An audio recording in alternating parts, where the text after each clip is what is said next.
Brenna Bashir, speech class, informative speech on the history of Valentine's Day. Two audience members with hello. Okay. Why do we celebrate Valentine's Day? Who is St. Valentine? Every year on February 14th, I am sure at one time or another you have asked yourself these questions. Each year in America, Canada, Mexico, United Kingdom, and Australia, billions of people celebrate Valentine's Day. Here's something I'll bet you did not know about Valentine's Day. 85% of all Valentines purchased are purchased by women. 1 billion Valentine's Day cards are sent each year. And Valentine's Day is the second largest card sending holiday of the year, the first being Christmas. Today I will share with you the great history of St. Valentine, the history of Valentine's Day, and the great mystery of this age-old tradition. The actual history of Valentine's Day is still a sort of mystery to historians. There are 3 different theories as to how it actually started. But one thing all the stories have in common is St. Valentine.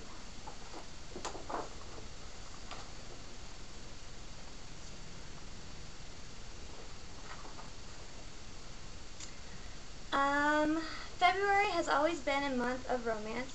The roots of this holiday are based in the Christian and ancient Roman traditions. The Catholic Church recognizes at least 3 different saints. St. Valentines are the 2 most familiar. The first legend says that St. Valentine was a priest who served in the 3rd century in Rome. The emperor at that time was Emperor Claudius, and he thought that the single men made better kinds of soldiers in his army, so he banned all marriages for young men at that time. St. Valentine, seeing how this was an injustice, was still willing to perform marriages in secret for young lovers. When St. Valentine's secret was found out, the legend says he was put to death. The second legend suggests that St. Valentine may have been killed for helping Christians escape from Roman prisons. Many Christians kept at these prisons during that time were beaten and tortured to death. The third story tells us that St. Valentine sent the very first Valentine while he was himself in prison. The legend says that he fell madly in love with the jailer's daughter where he was imprisoned, and right before he was put to death, he wrote her a letter and signed it, "Love, your Valentine." Now that you know some of the theories of St. Valentine and how he came about, let's talk about the time period and how and why Valentine's Day became a tradition. By the Middle Ages, St. Valentine was viewed as a sympathetic, heroic, and romantic figure. As a result of this, he was considered also the most popular of all the saints in England and France at that time. Valentine's death was estimated to be around 270 AD. In an effort to Christianize the pagan holiday celebration the Lupercia festival, it was said that the celebration of St. Valentine's burial was moved to the month of February. The Lupercia festival was at that time a fertility festival, dedicated to the Roman gods Faunus, the god of agriculture, and the Roman founding gods Romulus and Remus. In ancient Rome, February was the official beginning of spring and was considered at that time a time of purification. Homes were swept out at that time and sprinkled with salt. In France and England during the Middle Ages, February 14th was considered the first day of bird mating season. Also around 498 AD, Pope Gelasius declared February 14th St. Valentine's Day. Finally, let's discuss how we came about writing letters and sending cards on Valentine's Day. Also, how it became a tradition in America.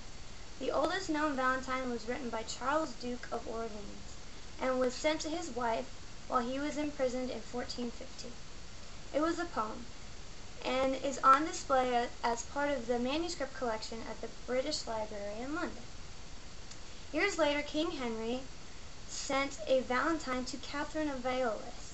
To compose this Valentine letter, he hired a writer by the name of John Lydgate. In Great Britain, this tradition of sending Valentines became popular around the 17th century, but only in the upper class.